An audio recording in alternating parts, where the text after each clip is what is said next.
The VC show, let's go, doing the part with Ros. We got the sports on deck for our audience. Whether it's big news, hot topics, updates, straight facts, storytelling, breakdowns, or special guests. VC show, the VC show, let's go. Welcome to the VC show, presented by Caesar Sportsbook on Omaha Audio. I'm Vince Carter. There she is right there. Ros, what's going on? You've been busy. You know, it's Game 2. Game 2, baby. I literally just came from Denver, and now I'm heading to Miami for games 3 and 4. I'm in the middle of travel. Yo, your Sky Miles should be crazy right now. I'm literally doing the whole summer for free, traveling the whole summer on miles. Look, I was going to say what's your favorite airline, but nobody paid for that promotion. So. Yep. Kids. Yeah, we'll talk about that another time off camera. Ha. But what we can is how good, all of a sudden, like we've got a series, man. The Heat stole one in Denver. Are you surprised? I'm going to ask you a question first because, you're in the building, the build up, pre-game show and all of that. What was the building looking like after a game won by Denver and the way they handled their business? Yes, we know Coach Mike Malone wasn't happy about their play, but they still had an 11-point win. What did the building look like, feel like for game 2, getting ready for it? Because I'm sure the Denver fans felt like, oh, we're leaving out of here 2-0. Mm-hmm. It was an incredible atmosphere. Don't forget, this is Denver Nuggets. They've never won a championship. Mm-hmm. We're in first territories. These are new experiences, not just for the players, but the fans. And it was incredible. Right before the game tipped, actually, they've got quite an entertaining game day show, even outside of. I saw your story. They've got the rally towels. So the whole place is like rally toweling. And that's always like an interesting atmosphere when you've got these things shaking in the air, and then it's super loud in there. They've got all these signs, like huge signs, make some noise, not loud enough. And then please excuse me for forgetting the name of their mascot. I didn't know you were going to ask this. Rocky. Is it Rocky? Mm-hmm. Okay. So if Rocky, the mascot, he climbs like all the way up to the top of the arena. Yeah. It's like hanging. And I was like, this place is crazy. So I thought the fans have absolutely showed out for Denver. Absolutely. It's been exciting in there.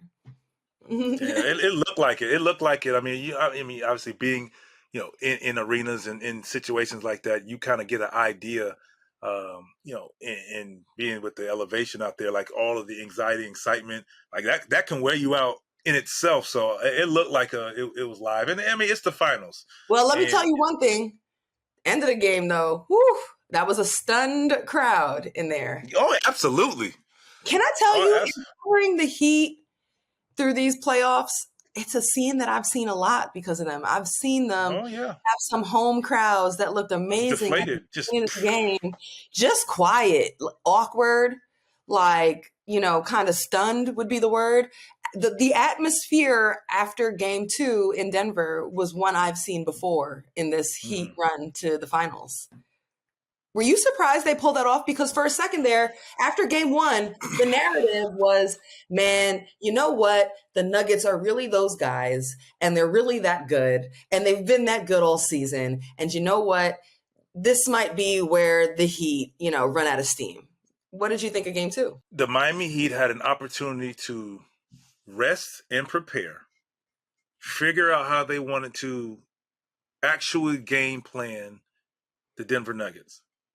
And just think, they went from game 7 on the plane, a little bit of rest, shoot around, toss it up, and they had to figure it out. A game plan, but more generic, if you would, trying to, figure it out. Like a first round boxing match, you kind of feel your way through it. It's kind of that's what game 1 was for the Miami Heat. Game 2, more physical, obviously hitting shots. They hit shots, but it was a credit to the Miami Heat creating confusion, which allowed those shooters to hit shots. Shooters shoot, yes. And you knew they wouldn't go, you knew Strus wouldn't go 0 for 10 again, but they created those opportunities by getting open shots once again. Like, these guys were getting open shots with late contests that didn't matter. They were doing pick and rolls to slips. They didn't come together slips. No communicating open threes. And I kind of think, and I heard somebody talk about it on TV, an analyst, about Denver has bullied their way through. They've taken care of business. They've handled their business, and they were like, all right, this is another game. Yes, they were locked into to the moment, but not at the level that the Miami Heat brought the fight. And I thought they hit first, and once they hit first, they're like, all right, nah, this ain't that. And shout out to the Denver Nuggets. Like they got punched in the mouth and made it a game. And as much as you talk about not if you're in the finals, you shouldn't, as a coach, have to talk about effort. Like you go on, if you would, balls to the wall. Like I need 4 wins and I get a championship. Like there's no tomorrow. You know what I'm saying? So it was kind of surprising, and you can see in the disappointment in coach, the players, but at the same time, they didn't lay down and they brought the fight back to give themselves the chance. Mm-hmm. And for what all of the things that people are talking about, they talk about the timeout, they talk about the effort. They found a way, like good teams do. They found a way to stay close, to stay in the game, and give themselves a chance to tie, to potentially win in overtime. Because if Jamal Murray makes that shot, we go to overtime, we're talking about a totally different thing. Oh, they didn't bring the fight early, but they found a way.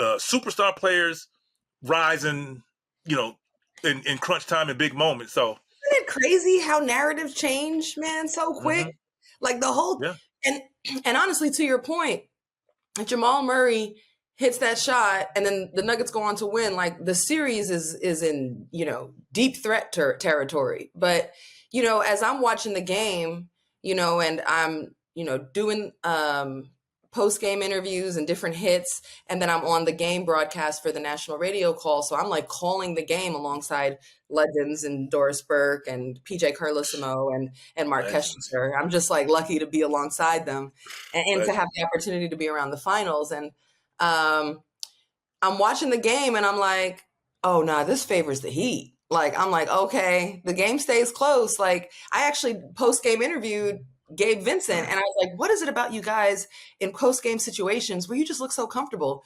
And he was like, we've been in a lot of close post-game situations. I was like, what is it about you guys in close games? He's like, we've been in a lot of close games. And like, that's so true. And, another thing that I would point out in my conversations, just kind of moving around with different Heat members and having a conversation with them here and there, the 2 days in between game 1 and 2 were pivotal, were huge. And not just for the rest, for the prep. Yeah. I thought that was an excellent point brought up. Not the rest was key, right? Of course, they're human. Perhaps while they wouldn't use the excuse, of course, there was a lot that they did. There's a fatigue there. But the prep was key. That was a quick turnaround from Boston. And the 2 days in between gave them the proper amount of time to truly understand the opponent. And that is the strength of the Heat, and that is the strength of Coach Spoelstra. Preparation, the ability to adjust, the ability to understand the opponent and make sure his team understands it. And those 2 days in between was used to strengthen the mind. And so coming into game 2, Heat players, Heat staff felt very confident about their familiarity with the opponent and, of course, like their ability to have the right disposition. So the prep was like just as big, if not bigger, than the rest. And Roz, real quick, and they had the luxury of playing a game and having 2 days of prep. It's not like you have these days of prep and yes, you watch them on film and, we don't know what that's going to look like against us. They had a game, regardless of losing or not. They had a game, 2 games, 2 days in between with the game played, which I think helped them also. So they knew the physicality that they really need to bring. It wasn't just talking about it. You knew how to go about it because you've gone through and you now see, oh, you remember this play? Yeah, if I was more physical, like let's, for instance, in the zone, I was thoroughly impressed with them because I was like, okay, Denver with the ability to shoot, Jokic's ability to pass. I'm sticking him in the middle of the floor of the zone and just pick them apart. Shot, corner threes, or whatever. The multiple efforts from the guards, Gabe Vincent up top sometimes, Kyle Lowry, you name it. They were able to guard the free throw, the middle pass, and still get to whoever the guy up top was. So they were taking away the middle pass, but still can get to the three to contest it, to discourage it, whatever you choose. And I was impressed with that. Yes, it took a perfect pass to get over the top, or Jokic had to fight to get the ball. And once he gets free from that guard, guess what? Boom, Kevin Love, a big, somebody's there, boom, meeting him. And they were physical with him. And everybody's talking about making him score low assists. Okay, sure. But, at the same time, there were open shots from that zone or in the one-on-one situation that guys, Michael Porter did not shoot the ball well. KCP did not shoot the ball well, who had good looks. Those are a couple assists there. So I don't know what the right formula is. And I know, Steve Kerr talked about that's what they made him do. And maybe that's it. That's kind of a game plan because it's like, yes, the effect that he has on the game by distributing is tremendous because it's multiple guys scoring 15 to 20 plus points as opposed to him scoring 40 and guys are in, the teens, which is a huge difference in scoring. Yeah. Well, let's directly address the quotes that came out of the post game. So, quote unquote, Miami pushes Jokic to be a scorer. He drops 41 points, but only 4 assists. The question came up in the post-game interviews with Coach Spoelstra, and he immediately, emphatically shut it down, just as if it was so disturbing, this concept of, could you force Jokic to be a scorer versus being a playmaker or a passer? And he didn't like the question at all. He shut it down. He's like, that's just why, Ross? Simplistic. Why? Why did he do that? He's not giving you the game plan ideas, even if he's like, yeah, that was our game plan. So, whether we know it's the obvious or not, sometimes you have to be careful about your answers when you're playing a team potentially 6 to 7 games. So it was a valid question and it was true, and Spoelstra was just trying to win the. To what we said, I think so. I just think he's like, okay, it's like sometimes for instance. Shut up! Don't say that. Don't give away our secrets. Is that what he was doing? like with Jaylen Brown, excuse me. It's like, okay, yeah, we were definitely trying to push him left. We understood that, but they'll never come out and say it, until it was over. Like, yeah, we definitely were trying to, that was our game plan the whole time, trying to push him left. Okay. It was so dramatic in his response to it. It seemed like it really kind of threw him for a loop, the concept of it. So you're trying to say this is just my opinion. I don't know about an act, but it's just kind of be aggressive with it. Nah, yeah, exactly. Nah, man. Man, y'all get out of here with that. Nah, whatever. In the locker room, you have to have a game plan. You have to have something, and that's kind of what it was. It was one-on-one. We didn't see a lot of double teams. No, we did not. No, we did not. You played this guy who has been killing straight up. So there could be some truth to that on both sides, is what I'm saying. Was Zeller a decoy? Because it was like you almost put a mouse trap there. You put the food out because the mouse is going to eat the cheese. But he's going to go for it. Right, because it was a trap the whole time anyway. Was Zeller the cheese in the mousetrap? Wow. Could be, because think about this. You played it because I thought at one point Jokic was getting the best of Zeller, and I'm like, okay, it's time to put Bam back in the third quarter. They did not. Bam came back in the fourth quarter. Oh wow! At the beginning of the fourth, and then things kind of just changed then, and he started going at Jokic as well, because they put Jokic in pick and rolls, and you see he was a little late for some of them. Started to gamble on some of the bounce passes, like that was to what's the big Duncan Robinson. He's late in the pick and roll. He's actually having to guard Bam going at him. He's sitting back a few, trying to help. Now he's getting it. So it's just they made him do a lot. And I don't think that's what my point was. Like, yes, they made him score, but they made him defend. And that's one of the things I said. If the Heat were going to have success, you have to make that dude defend in the pick and roll. He has to. All right. Can I just, for the health of conversation, give a devil's advocate? Just for the health of conversation. Because I absolutely understand what you're pointing out. Devil's advocate for the health of conversation. The other side could be the Heat came out swinging. I don't even know why I'm doing all this extraness with my hands, but no, hey, sell it. Sell it. But anyway, devil's advocate. The Heat come out swinging. So now the Nuggets need a response.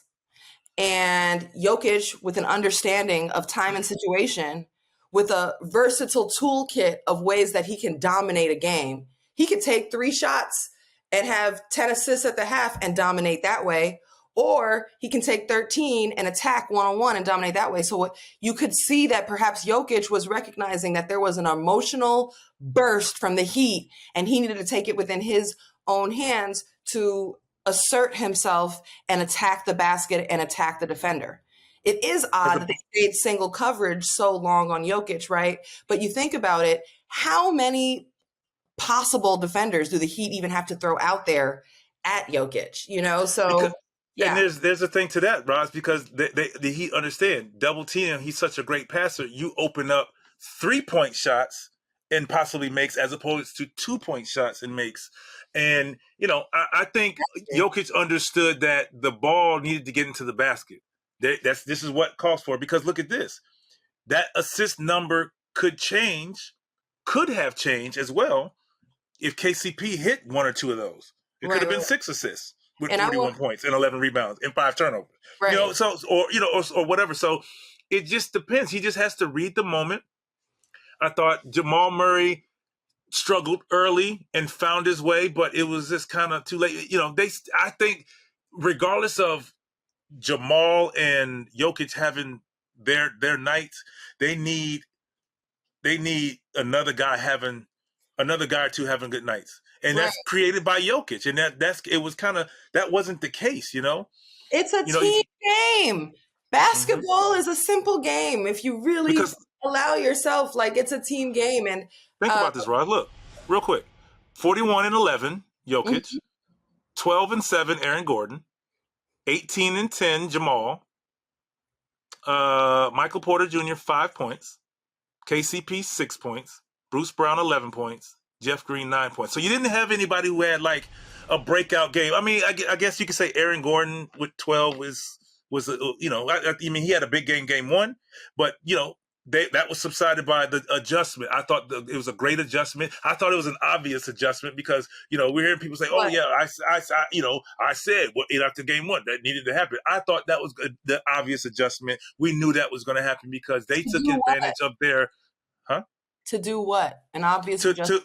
The obvious adjustment was to put Kevin Love into the starting lineup for height.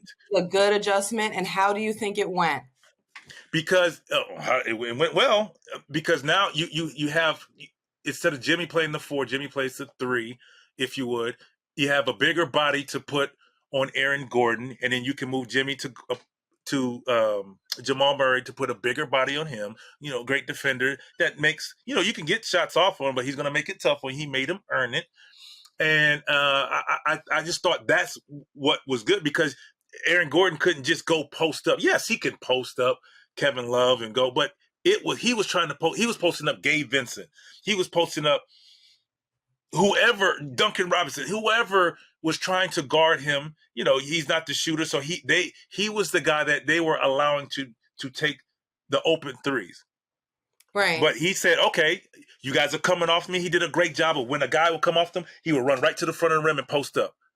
Well, you can't do that when if Kevin Love's coming off him, now you're trying to run behind him to post up. You're still posting up against 6'9", 6'10". You know what I'm saying? And I thought Kevin Love did a great job on switches, moving his feet.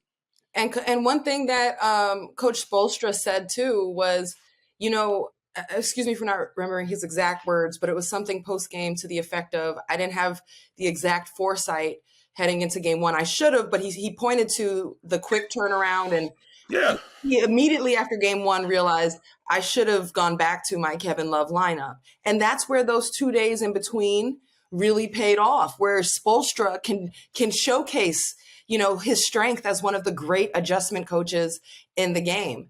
So I think that was a cool adjustment. And for me, like, I was in the huddle, as a reporter in the game too. And what I reported on and saw multiple times in the Nuggets huddle, Ryan Saunders on staff comes into the middle of the huddle, and the Nuggets watch video right in the huddle, like right.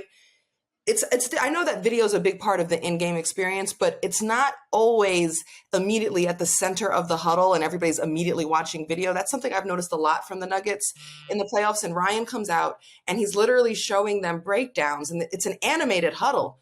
Jokic is yelling, not in a negative way, more just like, come on, guys, we got to communicate. Coach Malone comes in and addresses the team. It's about their defense against the three-point shot. And Coach Malone is like, look, we started the second half the same way we started the first half. He didn't like the energy from the starters. Then he didn't like their communication, their willingness to work and fight on the defensive end against the threes. And if there's an adjustment for me that needs to happen against the Heat, they've got to figure out where the breakdowns are happening for these open three-point shots, because the three not only ignites all of those role players, it also allows the Heat to set up their defense. And in the fourth quarter, all those threes allowed the Heat to set up zone defense after zone defense. And you could just tell the Heat were more prepared. And I also think, let's shout out Jimmy Butler, who had 9 assists. Like, he was more aggressive. He took way more shots. He said he was going to get to the free throw line. He did all that. It wasn't some crazy 50-point game, but I thought he got the defense shifting, which allowed for extra passes. And then you get guys like Duncan and Strus coming out there making nice shots. And I thought Strus, he hit those four threes early, never hit another one. That's all he needed. Did his job. He set the tone for the entire team. It was gutsy. It was gutsy. And Ros, the offensive adjustment was in the pick and roll. Game one, they come to a body. And when you feel somebody, when you're hit, that's when you switch.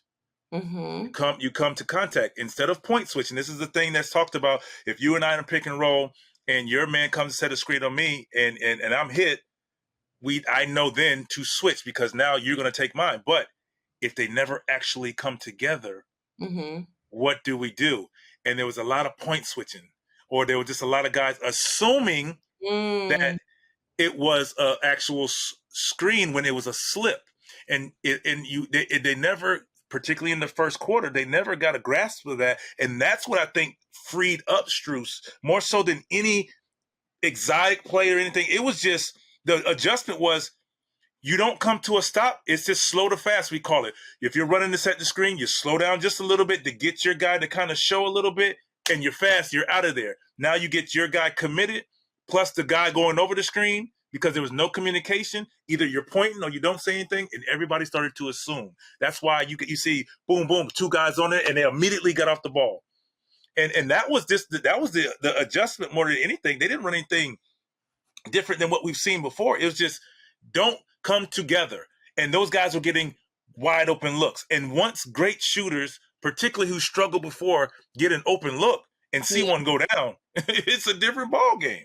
I could see one mental lapse and mistake, but as someone, again, who was outside of the Nuggets huddle, it was constant. Good Lord. Thoroughly discussed by the coaching staff. This was not a coach. You cannot say the coaching staff didn't recognize an issue. They literally had the laptop in the middle, was showing the tape, and they just kept getting broken down. My feeling is, it's the NBA Finals. How are y'all not communicating? I never played at this level, but I did play in college. When those screens are happening, you got to be able to talk through it. How do you keep not having mistakes? How is 2 people going with 1 person? If you're communicating properly and at least meeting with each other, you can work through the screen. But to have the same thing happening over and over, and mistakes and mind farts in the NBA Finals? What? That was a little bit surprising. Yeah, it was definitely surprising, and one of those things you're like, all right, they're going to make an adjustment, and they did. They played a little better. Like I said, they played well enough to get themselves back into it, and then it's when you fight so hard, do you have enough gas in the tank? And I thought they did. They didn't play great, but sometimes you have ugly wins, and good teams find ways to win. And that good team was the Miami Heat, who understood the assignment. They okay, we didn't play great game one. We're gonna get out of here and split. And they did what they needed to do. They did their job. So now it's like, what happens to what does Denver look like now? What adjustment will they make? And the simple adjustment, regardless of the lineup, is playing harder, because they exposed them. They played harder than them. I mean, this is all I'm saying. I'm not saying anything different than what the players and Coach Mike Malone said, but it's the reality and it's the truth. Mm-hmm. And I'm interested. Real quick, the one thing I like about Spo is, regardless of the adjustment that will be made game 3, his willingness to make in-game adjustments is second to none. Because yes, he's great at making adjustments, like we talked about. He had 2 days of preparation, but his willingness to scrap that to pick what works right now to get us a win now is what I love about him and some of these coaches in this league. Because I've had coaches, like I said, they're stuck in their ways. They spent all night studying and preparing. It's going to work. If you guys would just stick to the game plan and trust it. Like, all right, coach, it's not working. Be willing to change, Vince, after the game, Coach Michael Malone called out the effort of his team. Yeah. And from your viewpoint as a player, how do you react to that? How does that feel for the players? And do you think that Coach Malone perhaps was just expressing himself, or was he trying to communicate to the team through the media? Like, what's going on in these types of situations? A wake-up call, and he's hoping, obviously Coach Mike Malone wears his emotion on his sleeve. He's going to say what he's thinking. And if you're a player, you understand that at this point. You understand it. And we heard Coach Malone talk about how when they won game 1 against the Lakers, people still talking about the Lakers. It's like, wait, we won the game and we don't get talked about. So he's doing for his team, and he's going to do whatever it takes to get his guys 4 wins. And he was thoroughly disappointed. But there were also other players. Jeff Green, he said he spoke up in the locker room. He also spoke up in the media. You clearly could see the disgust in his tone and his face about it. So they understand that. And maybe this is a wake-up call, because it has easy. I don't know if I want to use the word easy, but Denver has been dominant throughout the playoffs. And this is the first challenge, and they had some slippage, which we're saying it like, can you not have the effort in the NBA Finals? True. But they've made games easy for themselves, and I think they thought, this is, yes, they're going to come ready to play, and they're going to try to put Miami away, but Miami hit first. If you're a player, is it all good? Is that cool? It is. I mean, some guys don't like it, don't like to be challenged in front of the media to bring everybody in their business. Cool. It is what it is. I, as a player, I don't have a problem with it. It's not like he's telling a lie. It's not like I'm saying, no, oh, look, I didn't. No, it was true. That's not true. What is he talking about, Coach? What you talking about? No, he's telling the truth. So I'm okay with it. I think, if anything, if your feelings hurt, he's, Mike Malone, like his dad, play for his dad. It's one of those guys. Okay, well then do something about it. Do something about it. Game 3, you will have a chance to change the narrative. Game 3, that our one adjustment that we can make without it being a huge secret is our effort. Because guess what? Miami's going to be prepared for it. I think Miami understands, oh, man, what we did to them, what they're saying, what their coach is saying, what one of their veterans saying, that's going to be a point of emphasis coming game 3. Why should you bet with Caesars Sportsbook? 2 words, Caesars Rewards. Every bet brings you closer to the types of benefits only Caesars can offer. Hotel stays, VIP experiences, sports, and concert tickets, and more. It's not just an app, it's an empire. Miami has in their back pocket that guy Tyler Herro. Right. Here's another guy. So all of that whenever he gets, whenever he's ready to come back, is another shooter. Now, I'm going to say this. I know that you interviewed him, and I know that you had the chance to talk to him. Mm-hmm. When is he coming back? Yeah, I spoke with him right before the start of game 2. He came out and was doing his pregame. I saw that. I was like, oh, shoot, they're about to get another guy. But and, what happened? Yeah, so, I mean, there was a lot of hope that Tyler would play in game 2, and he didn't, and he stayed out. And I was able to just kind of understand in a quick conversation with him right before he started to shoot, because we always say what's up, and had the chance to tap in with him on like how his hand was doing. And this is really how he was weighing the decision of when to come back. But he actually came right next to me and he showed me the right hand. And he was like, after he shoots, he has some swelling and some soreness. And that's the hardest part of this return and trying to make it back in time for these finals. And the swelling is actually really on the top of his wrist where the scar is. And it was actually so everything. Talking about the swelling for now, like it's actually in the scar on the top of his hand. We're not even talking about the follow through yet. Mm. And he was just like, it actually looked pretty raised when I looked at it, but after shooting it further swells. And then the soreness, he can feel the soreness when he follows through in the follow through motion of his shot. So obviously that's put that Kobe glove on. Right.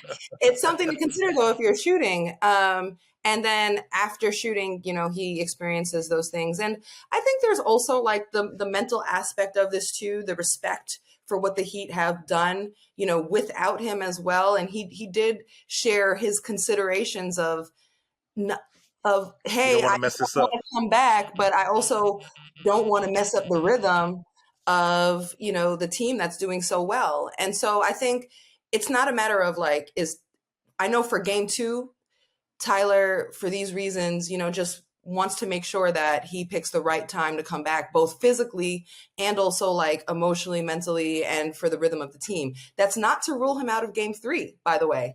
That's just kind of what was being weighed for game 2. And I think he's taking a really thoughtful approach. And you also want to make sure that, look, he just had a surgery recently. There's still some physical ailments of this. He wants to also, you also want to make sure that he's ready physically as well. So I think that obviously like the Heat winning game 2 takes a little bit of the pressure off of it. And if he doesn't come back game 3, there's still a lot of hope that he'll be coming back in these finals. So it was a quick and good conversation with Tyler. You got to put that Kobe glove on. He's a great asset. Able to come back. How do you think he should be worked back in knowing this information? I think they should, work him back as a 6th, 7th man, or it depends. I mean, I know you bring Kyle off the bench early, but I would bring him off the bench for sure and just give him spot minutes because, like you said, he had surgery fine, and more so than the physical part, the mental part, just being hesitant on shooting the ball, feeling like, in live action that you're okay. I think he'll be just a huge burst in uplift this team just for the simple fact that who he is and what he can do. Maybe if he doesn't hit a shot, what if he doesn't hit a shot? Cool. But you still got to respect Tyler Herro's ability to score. I wouldn't want to see, and I don't think the Heat will do this, but I wouldn't want to see them put him in the starting lineup and mess up the rhythm and the flow with how the Heat have played all, throughout the finals, obviously, but throughout the playoffs in general, since he's been out. They have been spectacular. It's worked and they figured it out. And you kind of implement him slowly because, hearing this, it just made me immediately think of Jameer Nelson, the Orlando Magic in the finals with against the Lakers when their guards were playing so well. Jameer had been out. He comes back and they put him back in the starting lineup, and it kind of threw off the Magic's rhythm. And you know what happened from there. And I just don't want to see. Shout out to Jameer though, he's my guy. But you just don't want to see that. And I think he sees that. It sounds like what you're saying. Even if they wanted to put him in the starting line, which I don't think they would, he would not do so. He doesn't want to mess up the rhythm because this is unbelievable opportunity. I would hard push against. None of that was said to me, and certainly that's just how he's saying, like, I don't want to mess the rhythm up. That just says anything. I will clarify after, like, I'm the only person who's spoken to Tyler Herro. We haven't heard from him since. So I want to make sure, like, we're really clear about what was actually said. He shared, though, that, like, he's a human being. Like, of course he sees what's happening, and there are some understandings of not wanting to mess up that rhythm.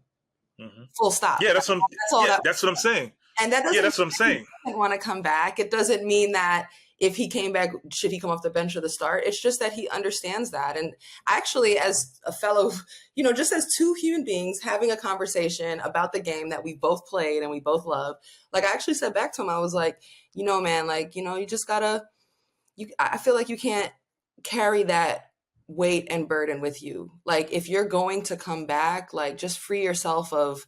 That's exactly what I'm saying.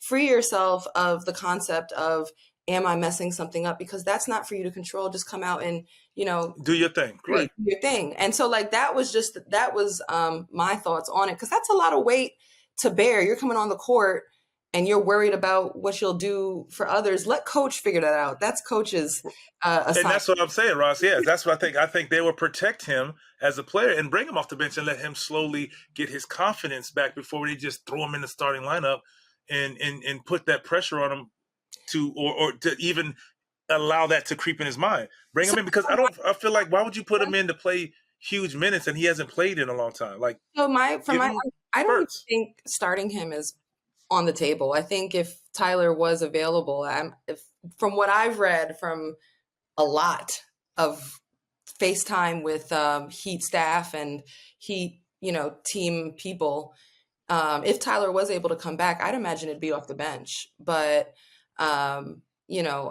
given everything that's available there for consumption. Another thing that is of note, though, that I can and already have reported on is that Tyler, through this whole playoff run, with the Heat understanding that they had hopes to bring him back in the finals, he's been absolutely engaged with the team, like, all the way through. Like, at all practices, like, engaged at the video session. Sometimes when a player is injured, they don't have to participate in everything. Like, he's been mentally activated and engaged in the scouts, in the planning, being around the team and all that, just so that he's in playoff mode as best as he can be. On top of it, it's not a leg injury. He's been able to do all the cardio things. So as good as conditioning as you can be without playing in games, he's been doing that. And in the past week, he's been doing full contact, multiple player scrimmages. He's doing everything in practice from what I've heard. He looks good, so now it's just a matter of, how does he feel and what's the right timing for him? And, and obviously how does his hand feel too? You don't just want to rush back into these things. Yeah. The confidence of when you're out there playing, and if you get hit, the hesitation, like, oh no, it's all good. It didn't hurt. Yeah. I was fine. So he has to get past that mental hurdle. But like I said, he'll be a huge, huge asset to their team. Did you know YouTube TV is more than cable for less than cable? That's right. YouTube TV has no long-term contracts or hidden fees. And it even lets you catch up to the live game with key plays. With a lineup of over 100 channels, you can watch live TV like cable. Signing up is simple. Get started in minutes, and you can watch all the action of the NBA Finals live on ABC. So what are you waiting for? Try it free today at youtube.com/NBA23. New users only. Terms apply. Cancel anytime. Kick your feet up, you can find us on all platforms. In that form, so be the hottest on them platforms. Your family now, got you listen to what we talking about. The VC show, let's go, it's time to turn it out. The VC show, let's go, the VC show. Okay, so I think that's enough finals talk for today, because we still have a little time before game 3. But sheesh, the Heat know how to make this thing interesting. But the NBA is always interesting. It never ceases to amaze us with the content comes out. And I tell you, these guys always find a way to be in the headline. So there's reports out there. Whoa. Like, I can't wait for Michael Malone to be like, y'all not even talking about us in the finals. You're talking about LeBron James and Kyrie going teaming up with Luka in Dallas. Man. Like I know when we saw the reports come out that Kyrie Irving has been meeting with LeBron James, trying to convince him to join Kyrie and Luka in Dallas somewhere. Michael Malone was punching the air. He was like, "Thank you, LeBron. Damn, homie. Can't you let us have anything?" No, I'm playing. Coach Malone, you know I'm playing. Come on, man. But and then the Lakers came out on Monday and immediately shot down conversation, thoughts that they aren't looking to bring in Kyrie to LA. So maybe we had it wrong the whole way. Maybe it was Kyrie trying to bring over LeBron. So do you believe it? One, do you believe it? Or is this putting more pressure on the Lakers to be aggressive, to fill out a roster, perhaps bring Kyrie to play with LeBron? Like, what is real or not? I can't even tell what's real anymore. That's what I was just going to say. I'm not 100% sure. I remember hearing, the Dallas Mavericks saying, no, they're not going to, help Kyrie in a sign trade. So they're like, no, you got to do this on your own. So I think once he hears that, he's like, hey, LeBron, would you come to Dallas? You know what I'm saying? Hey, because he can make the most money there. They have it's like, would he be willing? But my thing is, okay, we hear Kyrie and we hear LeBron talking about it. What is Luka saying? What does Luka think about this? Because Luka is a guy that likes to have the ball in his hand. Luka is a guy yes, okay, I can play off the ball with Kyrie, but now I got to play off the ball with Kyrie and LeBron.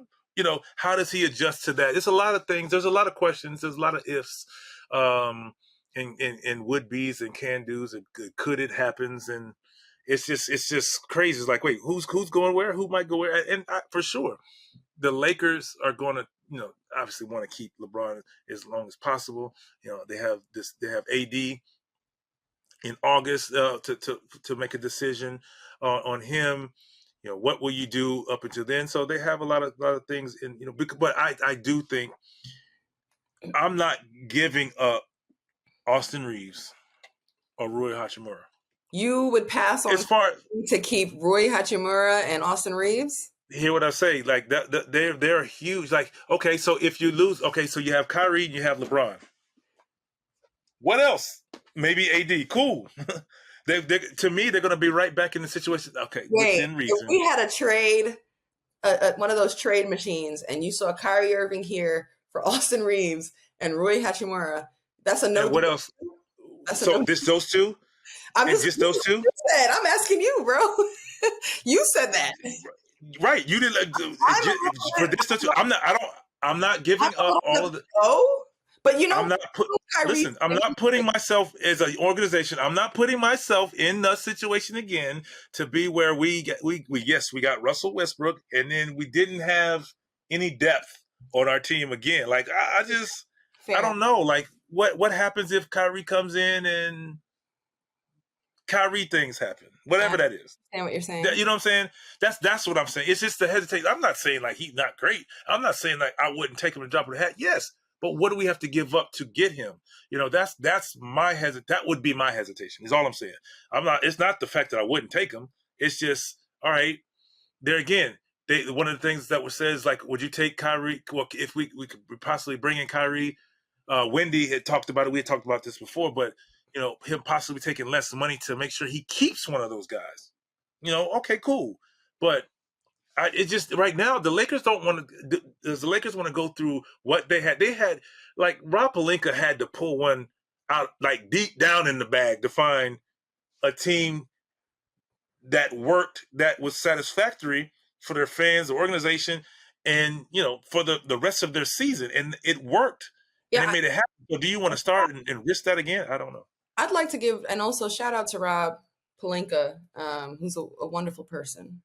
And also, flowers for what he was able to pull off, with such small margin to do anything. It ended up being an improvement, and the Lakers from the last season and where they were at the top of the season took a step forward. Is it a long-term solution? No, but in the short term, I think you gotta at least say, hey, he made something shake, and so now. And Darvin Ham was able to get that group together on the same page to make a hell of a run. Like, shout out to him as well. came on our show. Yeah, absolutely. Absolutely. So it was just great to see. Like, I mean, this is the first year coach who who expected that? Like, you just want to go through a season, you coach your team and whatever. And obviously, like you said, the NBA is always interesting and everything happens. But Darvin Ham was like, what? My whole team's going to change? All right, cool. All right, let's make it work. And they made it work. And they got out of the first round. You know, they ran into a very, very good Denver Nuggets team. But, like, some coaches first year with little experience, I don't care if you're assistant coach or not, you're the head coach. And you have to make those decisions. You have to make the right decisions. And he did that. Flowers. Shout out to him. Flowers. Shout out to Darvin Ham. Speaking of coaches, speaking of first years, let's take it to the Celtics. Man, it's a lot of coaches going a lot of places right now, boy. I'll tell you that. Vince, you know, look, they giving out $13 million a year. You should get into coaching, man. Like, I'm playing. Not yet. In time, if that's something that you want to do. But let's take it to the Celtics. Joe Mazzulla just brought on Sam Cassell, joins the staff. I love it. What are your thoughts? I love it. I think Sam Milwaukee, cause like Sam, I Cassell. All right, go ahead. Yeah. I think Sam is a very, very good coach. He's due to be a head coach himself. We've seen him, you know, very influential, and I think the 76ers will miss him and the players and the work that he's done with those guys. He worked with James Harden and Tyrese Maxey. I think Tyrese Maxey will miss him more than anyone. I'll be interested to see how his growth. I think he'll get better, but like what Sam Cassell brings out of you, a former player, very animated, very real, very forward. Had an opportunity to talk to other players, Tyrese Maxey being one of them, and loves his approach. I think this is great for the Boston Celtics and will be great for Jaylen Brown and Jason Tatum. I really do. Why? Because of the guy that he is. And he's a guy that's not going to hold back punches. He's a guy that will give these guys the truth, and he's going to prepare them. He's going to prepare. Like, if you go back and just look at some tape, Sam Cassell was always in James Harden's face. Whether he didn't want to hear it or not, he's like, yo, no, listen to me. This is this. And every team needs a guy like that, particularly a former player. You know, not saying I need a job, but you need a former player, a guy who's been there, who understands it and can talk to these guys that these guys will respect. And I think in those moments, in those situations where they're having a rough time, you have a guy like, yes, you have your coach, and sometimes, yes, the coach doesn't always – in the heat of battle, they say something, they don't respond, but that's what your assistants are for, and that's what he's very good at. And I think he's going to do. Oh man, he's going to help this team kind of get over the top. Absolutely, I know a lot of people are excited to see a respected and veteran guy join Joe Mazzulla. I'm always happy to see a coach get some leash. You can't say you're serious about your franchise if you're knocking coaches out after a year commitment. Come on, man.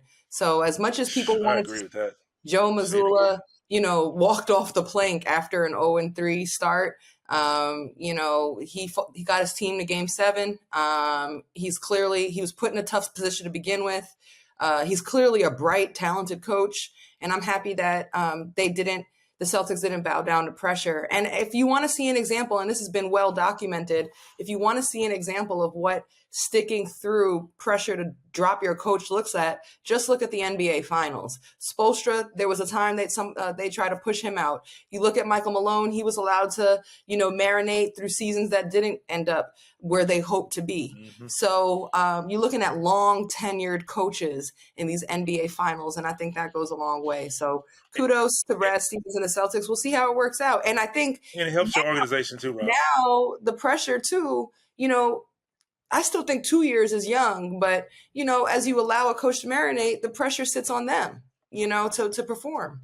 But speaking of performances, we gotta wrap this one up, man. I gotta get on the road. I gotta go to Miami. You're always busy.